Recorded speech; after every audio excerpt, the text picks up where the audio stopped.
Hello. Hello.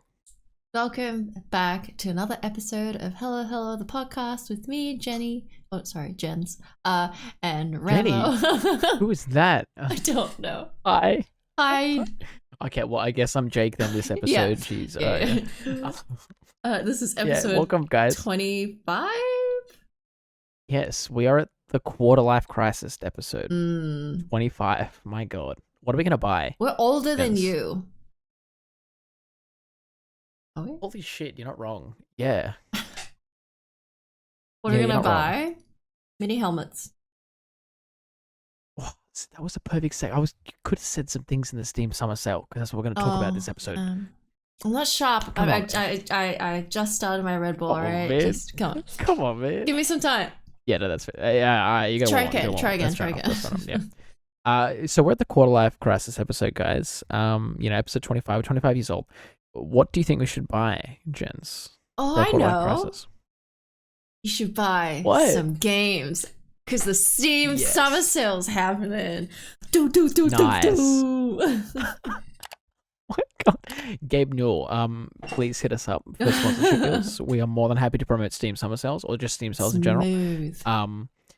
Yeah, we are very smooth with it, as you can tell. So I didn't buy. I haven't you guys bought anything from this sale.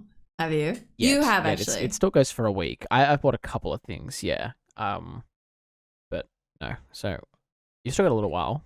Yeah. And I do have some other things that I'm keeping my eye on as well. But if you guys could tell sometime later in the episode, we are going to talk about the Steam Summer Sale and things that we have got on our eyes or things that I myself have bought recently in the Steam Summer Sale. A couple of games that I picked up that I just want to chat about a little bit, to sort of see how you feel about them, Jenz, or I guess to let everyone else know about them.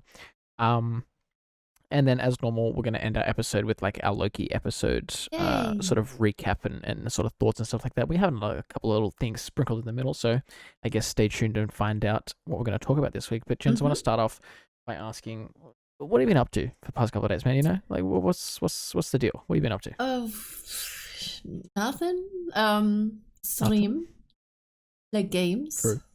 Stay home, eat food. True. It's pretty much my Why life. do you sound like me? You sound like me. The stream thing. Yeah. Although that can be fixed. One day soon. Don't worry. I am getting the itch to get back into it. Me and Emma were looking at some things. I don't know how we got into the topic of talking about it yesterday, but me and Emma were looking at some things on Etsy and stuff like that, and she found like a bunch of things that like the streaming kits and stuff like that they have, like with like the banners and the overlays and things stuff and all that sort of stuff. And she'd already favorited some things. Oh, really? In the like off chance that she one day picks up streaming or does it sort of on and off and things like that. So we were talking about those sorts of things, and I said I do want to get back to it one day, but unfortunately where I am at the moment it's just a bit hard still living at home and streaming and whatnot. So in the future, hopefully once I move out, if and when, I will definitely get back into it because I am getting an itch for it, Yes. Email Raammo I just miss the creativity. I just miss the creativity that comes with it, chatting to people, I guess. Yeah, exactly. It's I don't know. But sort of speaking of that, I did apply. I don't want to go too in depth about it, but I did apply for a job just recently, a little like part-time thing on the side and stuff like that. Just as a social media manager for a dice company that me and Emma have sort of frequented. Yeah, so like D&D dice and things like that. So I put in like a little expression of interest for that because after a social media manager type thing. And I was like, I can do those things. Like I can make social media posts. I can Photoshop. I can I have those skills. So I was like, that's right up my wheelhouse too. So yeah, hopefully I get that. But yeah, and I think that's how we got onto the whole thing of Twitch and all that sort of stuff because we were talking about dice and then like Etsy and then like it's just Yeah. Anywho, what about you? What have you been up to? Any games you've been playing?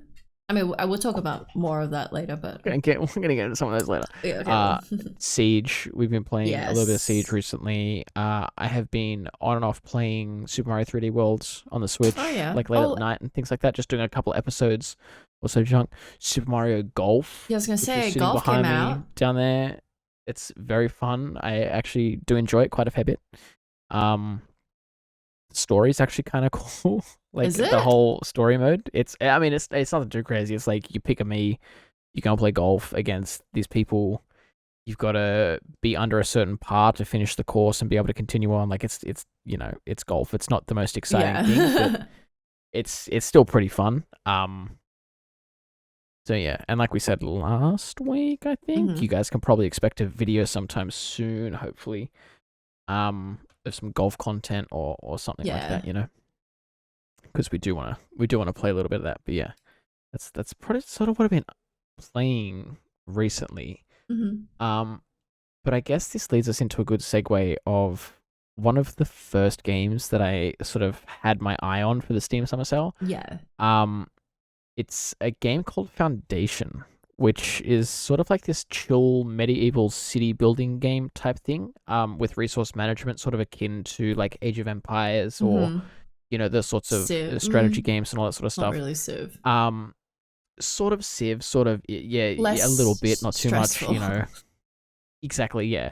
But that's why I picked this one up, is because it is sort of more on the chill side. It's not like very stressful like Age of Empires where you're getting attacked all the time, where you have to attack. It's not like Civ where you're like, resources are gone out the window and all that sort of stuff. Or it's not like Anno where there's a whole bunch of like trade and all that sort of stuff going on. It's like a little bit more laid back. And it also has these really cool features where like you can sort of customize the construction of the town a little bit. So typically in like the other games like this that I've played, like if you were to build, say, a hut for like one of your villages or something like that, it was just going to be a generic hut. It was going to be the exact same as all the other huts that are on the island or something like that. Yeah. But this one you can sort of like customize each one a little bit, and you can add like little extensions to them, little chimneys, like where the doorway is different. You can like, customize it, and like that sort of scratches my little architecture itch that I get from time to time. So that's why I picked this one up, and it was like $28 or something, I think. Nice. So it was, but I am very much enjoying it, and I have sort of not stopped thinking about it for most of the day today. Really? Whilst I was at work, I was like, I want to come home and play this because it's like, it was really fun last night. I only played for like an hour last night before bed. And yeah, I just love it. Speaking of bed though, I'm running up about 3 and a bit hours of sleep. Oh, so if I look like football. shit in the video, that's why. Who won? But yeah, I stayed up. England won. Oh. 2-0. But yeah, no, I tried. I was like, I'm gonna go to bed. I'm gonna get a nap for like an hour and a half, 2 hours, and then wake up and watch the game, and then go back to bed. But I just could not get to sleep for some reason. I was still a bit too like active or awake or something. So I think that was it. Yeah, you get like the excitement of the next day, and you're like, oh, there's something happening, so you can't sleep. And so I stayed up till like 4 a.m. Oh my god! And then went to bed and woke up at 7:45. Oh my, what? Oh, for work. Oh my god. For work, yeah. And I went to work this morning, and now I'm here now. So I'm not letting myself. I told myself, I was like, when I walk in the door from work, I'm not lying down, because as soon as I lie down, I'm gonna crash and go to sleep. And I've done it so many times where like I've just laid down after an early start, or like I haven't had much sleep the day before, and I will sleep through dinner. Really? And I'll wake up at like 9 o'clock or 10 o'clock at night, and I'm like, bro, I've honestly skipped dinner. And then I can't get back to sleep because I've obviously just slept for like 5 hours, 6 hours or something. Like, and then you're just stuck. Exactly, yeah. And it's this vicious loop. So I told myself, I'm not lying down. I'm coming home. I'm sitting down. I'm doing work. You're going to try and stay up and go to bed at a reasonable time as well. Exactly. Yep, exactly. Just have a Red Bull, as busy as I can. Yeah, I've strategically haven't had one for lunch so that I can have one later. Oh, yeah. But yeah. Moving on though, Jenz, Phantom Abyss is a game that would sort of also be on your list because you checked that out recently and you were quite very fond of good. It. Surprisingly. I was worried about this game. So I think most people will know what Phantom Abyss is, but it's pretty much Temple Runner. Indiana Jones 3D type game. Yeah. It's really fun. I was so worried about getting motion sickness from it because you do a roll and the camera rolls with it, which is the worst mechanic in the world. Yeah. But that aside, if you put the FOV all the way up, it is totally fine. It is so addictive. I mean, you put the field of view up in like almost every game you play though, anyways. Yeah. Like regardless of if it's super movie or anything like that, Jen's always pumps it like 90 or 100. Yeah, It looks real weird in some of them because it's like it's a weird fisheye like thing going on. Yeah, some of them don't work as well, but this one was fine. Like it doesn't really look very much different. It looks better anyway that way. Okay, yeah. But yeah, I highly recommend this game. It's published by Devolver and it's made by a Brisbane company or somewhere in Brisbane. Yeah, Brisbane Development Studio. Yeah. Yeah, which is amazing. So really fun. Highly recommend. It is crazy addictive. Basically, you have to go through. This is one that rooms, and then you have to get a relic, and then that completes that room, and it's all procedurally generated. Yeah, it's all random. Yeah, it's all random, so it keeps you on your toes. Very much. Yeah, enjoy it. I think you really like it. I didn't have this in my wish list or whatever, but after seeing you play it and a bunch of our friends also recommended it to us, I was like, you know what? I might have to get it because it's also on sale. Good. This week for the summer sale, I think it's part of that deal. So I was like, can't say no at that time. Yeah, like it's really good. I think you'll do really good. I think I will check it out. Yeah, I was watching you play and I was like, you know what? I feel like I would be good at this, or I would enjoy it a lot because it sort of seems like it's up my alley, like sort of a reflexy type, like fast-paced runner type game thing. And it's so I'll give it a check out. Please do. Another one that I purchased, which I have yet to play, but I had my eyes on for a little bit, is called The Tenants.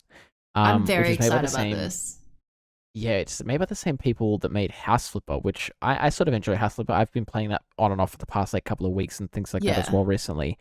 Just like, fixing up one house every day or something like that, just to sort of do something. But The Tenants is similar in a way, but it's a bit more like management type. So it's basically an apartment management game where you get to build and design your own apartment block. So you get to like add new floors, new levels, all that sort of stuff to this apartment block that you purchase. But then you also get to flesh out the rooms inside these apartment blocks. So typically, like in things like, I don't know what a good example would be, like maybe, I don't know, SimCity is not the one I'm looking for, but like if you build an apartment block in that, it was just an apartment block, and then you could have people rent in it, all that sort of stuff. But this one, you build the apartment block bit by bit, and then you also get to furnish and paint and design the apartments that are inside it, which, like I said before, for Foundation, sort of scratches that like architectural, like designy type itch that I usually get in these sorts of games. So when I saw it, I was like, oh my god, this is like it's right up my alley. Like, did you see Funhouse did a video on it? They did. Yeah, oh, they okay. did. That's how I know this game. It's good. It's really good. And when you do a build, there's like I think it's a house inspector or someone kind of like goes through and they like pretty much assess everything you've done and they rate it, and it's a lot of fun, this one. So I'm actually want to get this.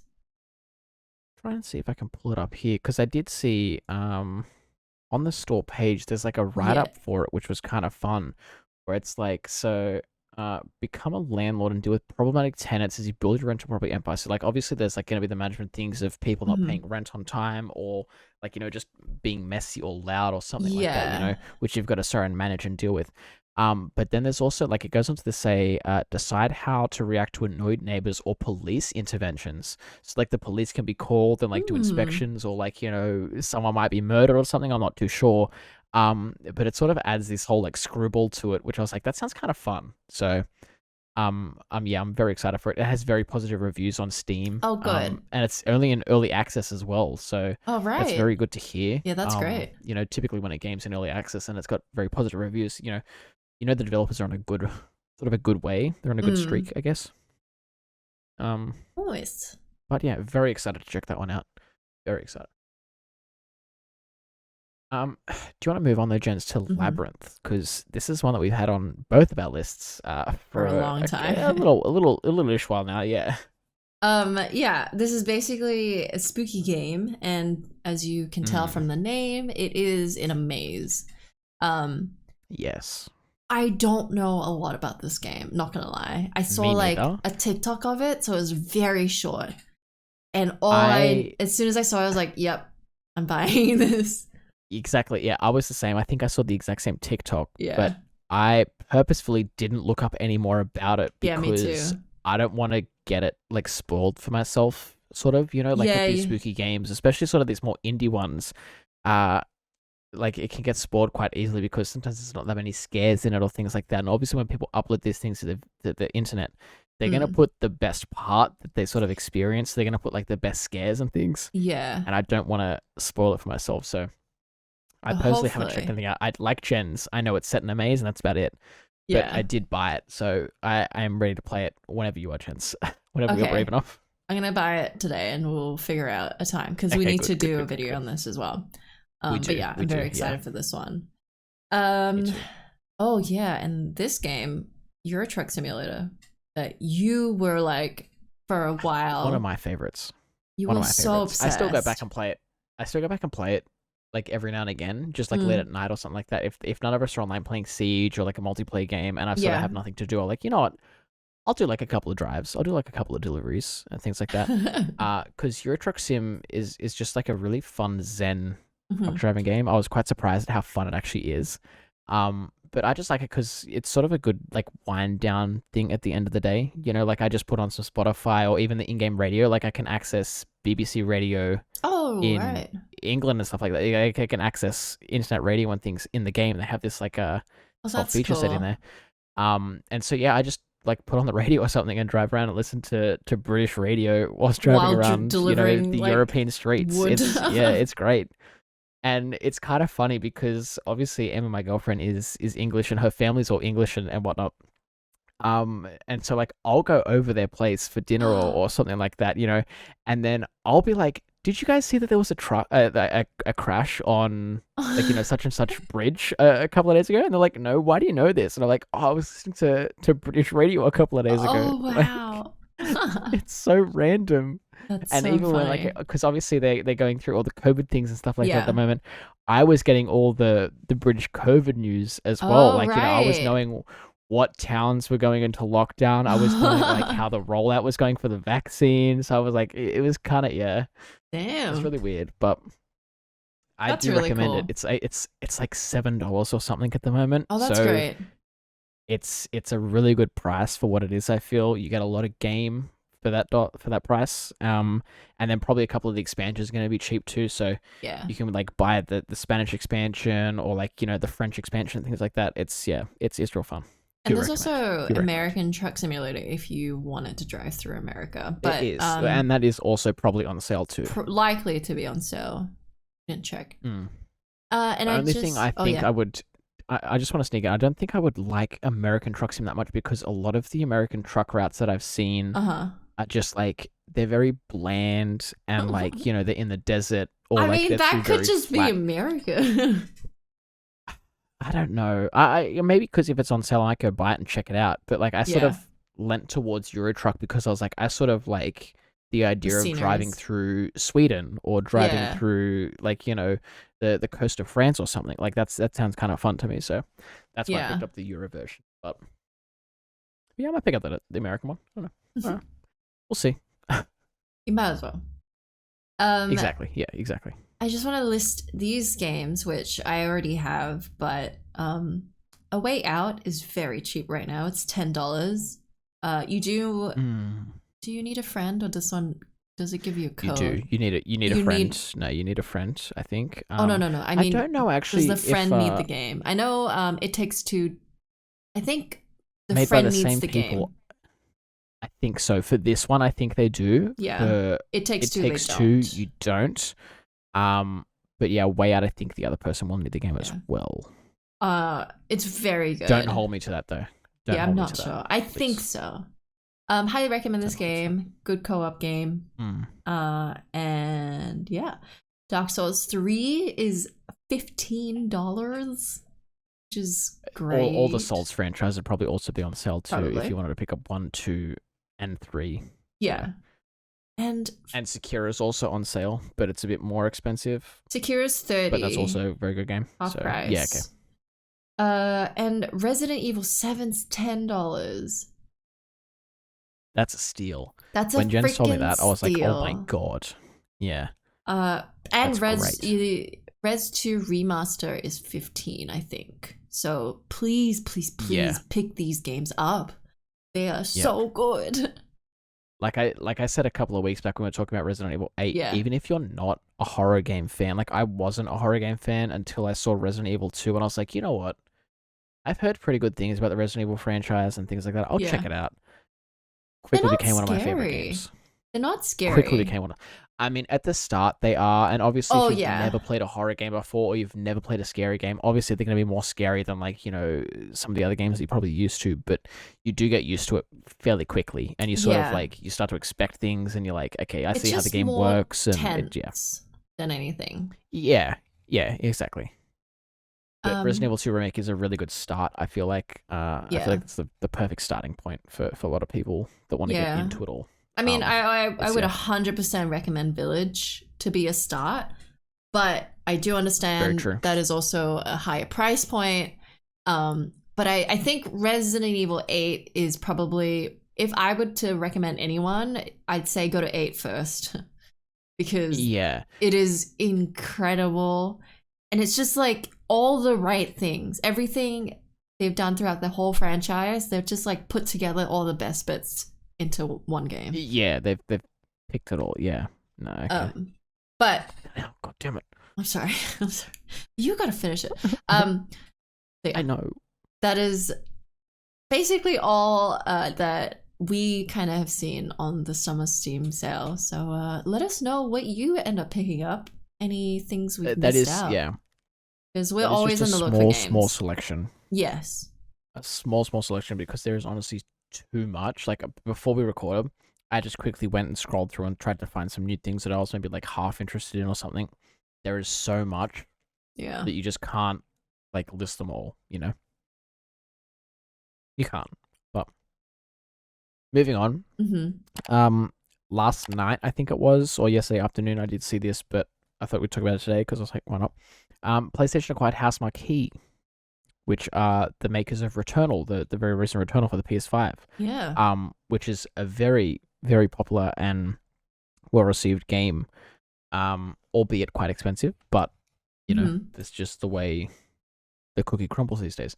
But yeah, Housemarque is now part of PlayStation Studios, which is a collection of sort of all of PlayStation's like first-party developers and things like that, which includes Guerrilla Games, Insomniac Games, Naughty Dog, Santa Monica Studios, and a bunch more. But, you know, they made games like The Last of Us 1 and 2, God of War, like the Spider-Man, Ratchet and Clank games. Guerrilla made, what was it? Horizon, that's the one I'm thinking of. Yeah, Horizon Zero Dawn, and the new one that's coming out as well as a bunch of other things. They make exceptional games. So Housemarque is now part of that whole collection. Which is great. Which is, you know, props to them. They're up there with like some of the best now. I wonder what else they did before Returnal, because I actually don't. There was a couple of things. And have a look. The article. There was like 2 other games, but I hadn't heard of them. I've not heard of any of these. Resogun. I haven't heard of them. Next Machina. And Matterfall. Oh, there's 15. That's more. Yes. I've never heard of any of the games. It's just, Resogun and Matterfall. Yeah, it's the one that I saw. So I haven't heard of those games before, but you know, I guess Better than Angry Birds trilogy. Games, I would assume. Like Pog. And extreme super snowboarding.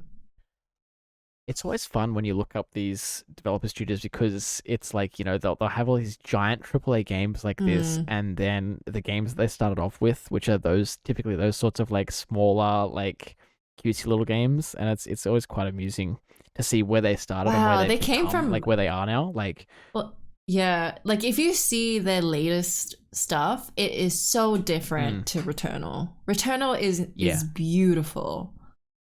But if you see all the screenshots, they're all top-down like stuff, tiny little things. Like, my God, they came a long way.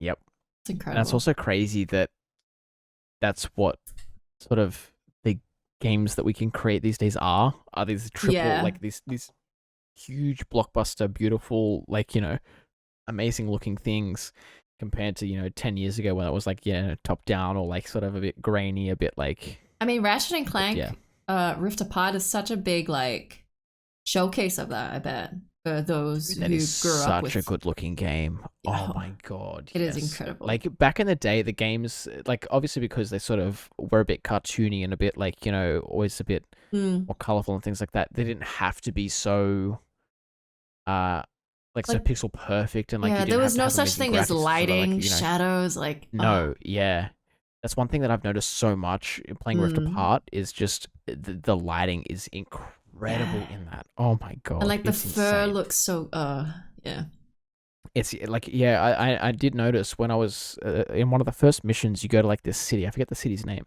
but it's raining there, and in the first couple of cutscenes, Ratchet, when you see him, like his fur is like nice and fluffy and sort of plump and I guess all that sort of stuff, like it hasn't been sort of worn and torn yet. But then when he gets to the city and it goes to the cutscenes, obviously he's been out in the rain, and you can see in the cutscene his fur is damp. It's like a bit wet and soggy, and I was like, holy shit, man. Like just the little touches, it's great. But just sort of moving on, Housemarque's co-founder and managing director, Ilari, and I hope I'm pronouncing this correct, Ilari Kuitinen, I'm hoping, something like that. Kuitinen, yeah, let's go with that. That sounds a bit better. He just basically wanted to say, we are so excited to finally join the PlayStation Studios family. This gives our studio a clear future and a stable opportunity to continue delivering on gameplay-centric approaches while still experimenting with new methods of narrative delivery and pushing the boundaries of this modern art form. Which, is quite exciting because Returnal is sort of unlike anything that has come out in recent times, I would think. It's sort of... It's not your typical game, I guess, is what I'm getting at. So it's cool to see PlayStation sort of expanding their collection of studios by adding in like this wide range of, I guess, different types of developers and things like that, Yeah. So I'm excited to see what they come up with next, whether it's a Returnal 2 or like it's something totally different again. Well, I'm not too sure. They didn't lead into anything because they were working on anything too much crazy at the moment. So yeah, I wonder. Who knows what's coming, but... I didn't get too far into Returnal, so I don't know what the story... Because usually the story can kind of imply if there's going to be another one. Exactly, yeah. But probably not. I mean, Returnal's quite hard, so obviously not a lot of people are going to, get through it that much or be able to see too much of it without really pushing through it. So it's, But it is still on my wish list. I'm just waiting for a good enough sale for it. That's fair enough. It is expensive. 125 is kind of crazy. Yeah, it's kind of crazy. But I feel like it's worth it because it did get such good positive reviews. Like, But yeah, I guess, Jenz, do you want to move on? You told me earlier that tickets to this in Adelaide, where you guys are flying out the door. Absolutely flying. Gold Class is. The other ones, VMAX isn't. All right, bro. Jeez. Sorry, jeez. Hey, if you're paying like $10 extra, just go to Gold Class. Although, see, that's why I'm so glad my cinemas do. There's something called Titan Lux, like the Reading near me do Titan Lux, where is it like a step above normal? I think it's like $18 a ticket, which is still cheap per person. $18. At least I would consider it cheap enough, to go and see like a big blockbuster movie and things like that. $18. You get every single seat is leather. Every single seat has a little table next to it. Every single seat has recliners on it. Ooh. And it also has Dolby Atmos surround sound in that cinema. And that's I always make sure to go and see my Marvel movies day one in that cinema specifically because it's or just any movie that I'm really excited for is I make sure to go and see the Titan Lux one. And then like the next one down is like $14, I think, and that's just your generic like normal cinema big screen, typical typical seats, no reclining, no crazy stuff. I think the Gold Class at Reading is like 25 or 30, so it's not that much more expensive, but it's like it's not enough to. It's not enough to warrant me paying the extra $6 or whatever it might be, to go and sit in a room with significantly less people, which is probably the key point for it. Like if someone wants to go and sit in like a quieter cinema without like the potential for kids or something like that, pay the extra $6 to go to gold class. But yeah, I think that's why we like it the most, is that there's heaps less people, and also the like at the event cinema here, the VMAX doesn't recline. It's just some of them normal. don't. Yeah, I know the event cinemas near me. I don't know if it's VMAX or there's like another one, like a VMAX Plus or something. Oh yeah. Where it does recline and whatnot. I can't remember because I haven't been to the cinema in a good while. Yeah. I only go to my local one typically. But yeah. Anywho's, we're talking about Black Widow. Yes. For those that couldn't catch on. We're talking about Black Widow, which comes out next month. Basically in a week from recording pretty today. Much next week, on July 8th. Thursday. Yeah. Yes. I'm excited. I know you're not as excited. Still excited. No, I'm not as excited. I'm excited, but I'm not like as hyper as I am for some of the other Marvel movies that have come out, you know? Yeah. And it's, I think I'm just not as excited because I know that, like, it's not going to sort of go anywhere, if that makes sense. Like, obviously, spoiler alert, if you haven't seen the end of the first bit of Marvel Cinematic Universe, I don't know what to tell you, but you're living under a rock.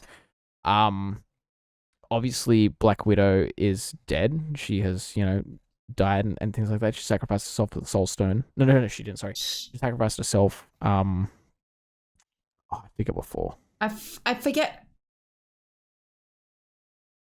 Yeah, it was to get one of the stones off Thanos. It was to get one of the stones. She sacrificed herself. She's dead. She's not in any of the future Marvel properties and things like that as of this moment that we know of because of timelines now. So who knows?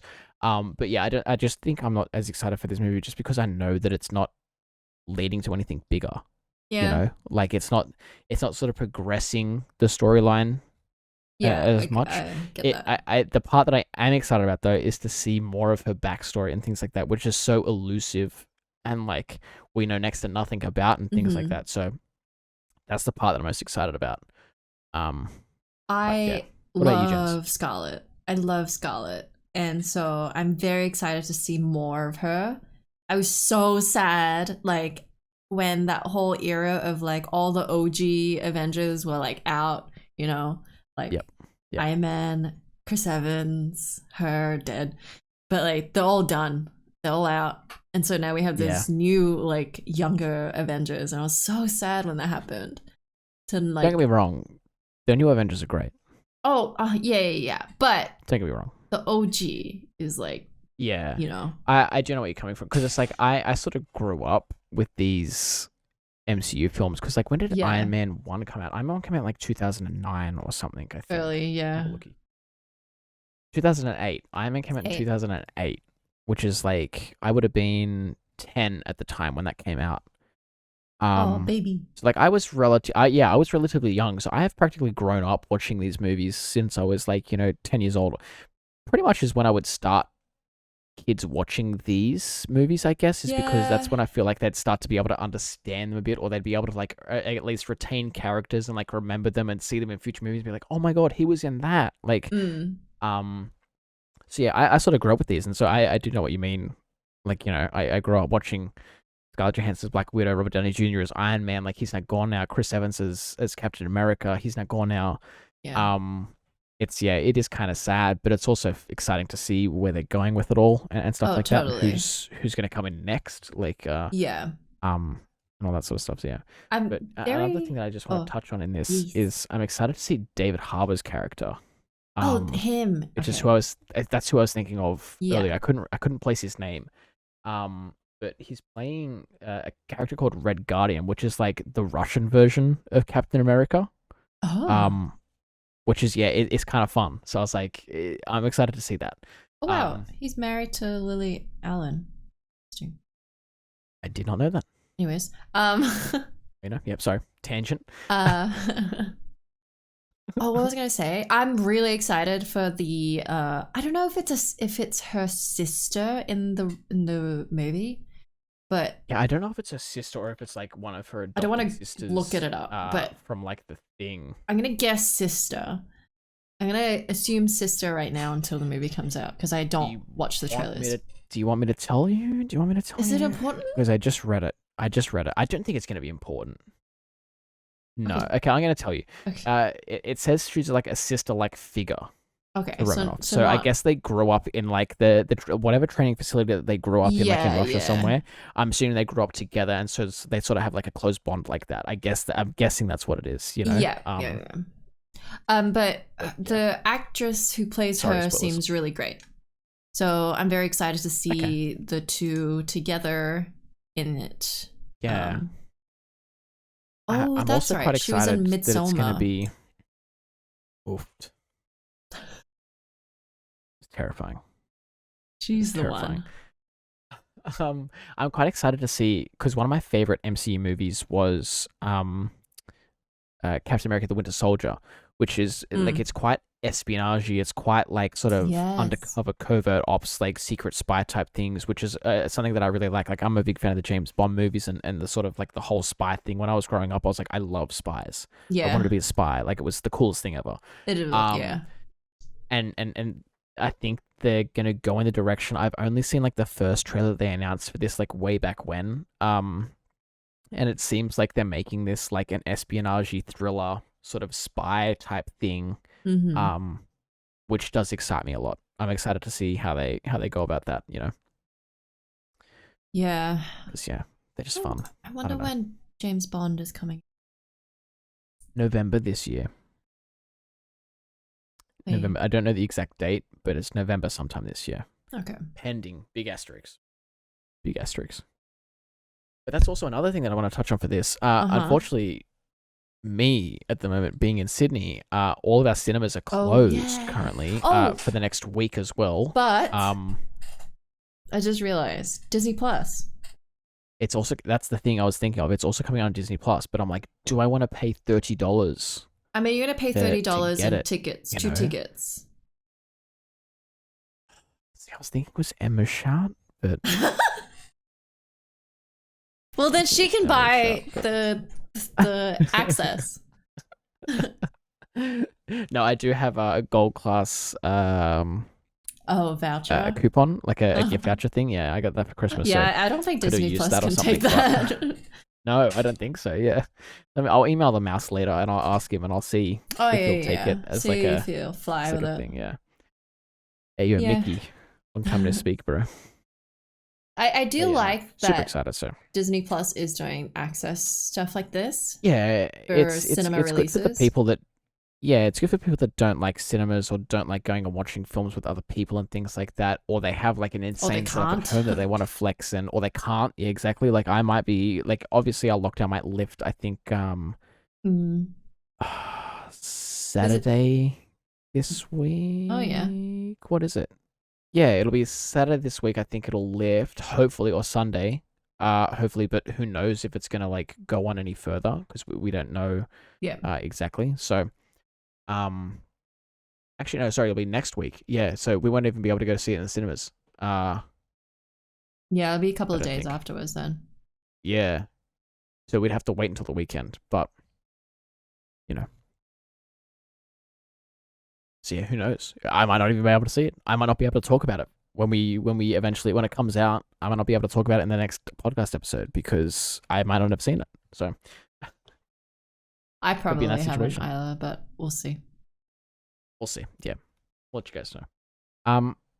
Our last topic, always more Marvel news though, Jenz. Always. Episode 3 of Loki.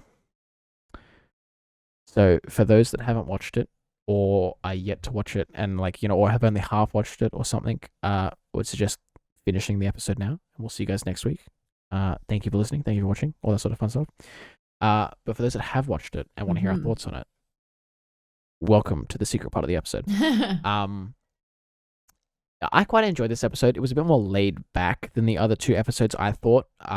Like there wasn't too much going on, but we did get a whole bunch of like stuff fleshed out between Lady Loki or Sylvie and Tom Hiddleston's Loki and stuff like that. Which was it's quite fun. There was a lot of like good banter between the two of them. That was sort of like a buddy cop episode, I feel. it was it was quite a fun one. We also did get official word that Loki is bisexual in this episode. 100% confirmed. Obviously, like, you know, they've said in a couple of posts, like, yeah, he's you know, he has no gender, that gender sort of neutral, stuff, like, he's right? sort of gender fluid, Fluid, all that sort of stuff, but he is officially canonically confirmed as bisexual, which was sort of, you know, a fun thing to hear, you know. Obviously it divided a lot of people online. It does. It does make sense with the whole fact that he can be anything, right? There's so many different Lokis. There's a male and female Loki. Exactly. It makes sense. Yeah. Yeah. And it's also been his backstory in the comics for I don't know how long now. Oh, you know? Right. And these people are just so like hearing about it now. Exactly. Yeah. And complaining about it. It's the thing that I've always surprised me about these people that complain about this stuff is like they don't know the source material. Yeah. So it's the people that do know the source material or that have even read even a slight bit of it. They're like, it makes sense. Like it's part of his history. Also, it's part who of his gives thing. a shit? It's just how he is in this lore. Like just deal with it. Basically, just deal with it. Yeah. But we're gonna do a whole rant episode one week. The fact that it's already in the comics and it's not anything new, and then for people to then come out being all weird about it, it's like, what? The thing is as well, like, these comics have been around for decades now, like since the 50s, 60s onwards. And the comics were first used as a medium to sort of show progressiveness, I guess, in society and things like that, you know, by making you know, black people sort of superheroes. Like typically in older films and older media and stuff like that, people of color or like, you know, minority groups and things like that were often seen as like the enemies, or they were seen as like, you know, the villains in a thing and stuff like that. But comics, they made them the heroes and stuff like that. So comics were used in a very progressive way. And obviously sexuality was explored a fair bit in these comics as well, by making characters gay, by making characters, you know, bisexual and things like that. So it's been around for decades, and it always sort of surprises me that people don't understand that they're not just doing it to get some brownie points in modern times, like, you know, to sort of cater to that crowd. They're doing it because that's actually part of their character that's been around for 30, 40, 50 years or whatever now, you know. It's silly. But but anyhow, moving on, before we, like Jen said, before we get too angry, we do find out that Sylvie was very much like Loki, adopted as well, but she doesn't remember her parents all that much, whereas Loki grew up a fair bit around his family and around Thor and things like that, so he sort of know his adopted family a lot more as well, I guess. And it was kind of fun to see them sort of, I guess, I don't know if I'd say break character a little bit, but like but sort of relax a bit more in that train scene where they were just like chit-chatting about their history and like, you know, why they do the things they do and that sort of stuff. It was quite a nice change of pace, I thought, you know, compared to like them just bitching and moaning and things like that for the past couple of episodes. But yeah, and then it also ended on quite a large cliffhanger. As Loki and Sylvie were sort of trying to escape this planet that was going to implode. It was going to, you know, die. They were trying to get towards this shuttle or something, I think. That all the rich people were going to take to get off the planet, off the moon, and they were going to leave all the poor people on there to just die. Which was going to happen because that's how, like, the timeline was like supposed to end. Like that timeline was set, so it was going to happen eventually. But yeah, and they tried to change it, I guess, by making it to the shuttle. But obviously, as the timeline implied, the shuttle got destroyed, and they're still on the moon. So we'll have to wait and see at tonight's episode of the day recording, exactly what happens. So I'm quite excited to see how they escape, or if this is just going to be the end. Like, are we just going to get 4 episodes and that's it? Like, yeah, I don't know. I don't want to think about it, but that scene towards the end where it was all like one moving shot. When they were trying to get onto the tower to in the fight bit, are you talking about? Yeah, like in the little fight bit at the end. There? Yeah, it's all one shot. It was beautifully done. but you could also tell that they were just going around in circles. It didn't really feel that they were going anywhere. Yeah, which is a bit of a shame. They didn't use the sort of movie magic or the trickery, I guess, of the camera to make it seem like they were flowing. Yeah, which is a shame. But that was really cool, though. Like, see the world. I guess it was hard to do because this episode was probably entirely shot on either a green screen I think it is, yeah. Or whatever the big screen that like the Mandalorian uses or whatever, like that big like 3D landscape. Oh yeah, I don't know what it's called. I think it's that. Yeah, but it would have been entirely shot at that, so it's probably quite hard to do a continuous shot that doesn't make it look like they're going around in circles, because obviously they can only move in so much space where the green screen is or where like the big monitor is, so it's kind of tricky to do. Whereas like in other Marvel things like the Daredevil show, when they've done continuous shots down like the stairway fight scene and things like that, which is an iconic fight scene in that TV show, obviously they recorded that like on location in some abandoned building or something like that, or some apartment block, so they could actually utilize all the space they had, and it flowed very nicely and it just looked very slick and very well done. But yeah, I enjoyed this episode overall. It was quite a nice change of pace, like I said, compared to the other two, where they were quite like, I wouldn't say fast paced, but there was just like a lot going on. Yeah. There was a lot of moving around. There was a lot of like, jumping between two places at once. There was like a lot of characters being introduced and popping up, and it was quite a bit to keep up with. But this one was, it was quite fun. I'm very excited to see how they go about it in episode 4. Yeah. I really liked seeing them. Was there anything else that you liked? Not really, other than that last scene, but it's just nice seeing them kind of like get to know each other a bit, and they're not, they're starting to sort of see, I think, why each other is doing the things they're doing, like why they, and I feel like in the next episode or two they're gonna start like their paths are gonna merge a lot more, I guess, and they're sort of gonna align their views a lot more, and they're gonna start working together to get what they want, rather than against each other. So it's going to be quite fun to see that finally happen, I think. But this episode as well, I just want to touch on, also had next to no Mobius in it, next to no Owen Wilson. Yeah, there was I think he was maybe in the opening scene or maybe in one of the ending scenes, but there was like he had like 3 lines. What was it? There was a thing about variants. So, in the lore that variants were created to be variants. Oh, sorry, yes. No. That's right, yeah. ATV or whatever they're called. The TVA. TVA. They were created to be TVAs, but they're all variants. They're all, that was a theory that was Loki, really I think cool. it was Loki that had it. It was the female Loki. Okay, no, Sylvie was like, no, they're all variants. But they don't know that. So that was a big time, not a time bomb. So that was a big big explosive part of the episode. So it'd be interesting to see if that theory does turn out, like if Sylvie is correct and they are all variants, because that would be kind of insane. And then I guess it means the timekeepers have a lot more control than what the TVA is making out to be. Whereas it's not like the TVA that's sort of helping keep everything in touch. It's like the timekeepers, which are actually the TVA because they're controlling them because they're the variants and making them the variants and things like that, are in more control. So it is just the 3 timekeepers, Yeah. Really interesting. Yeah, I didn't forget about that. That's kind of crazy. Yeah.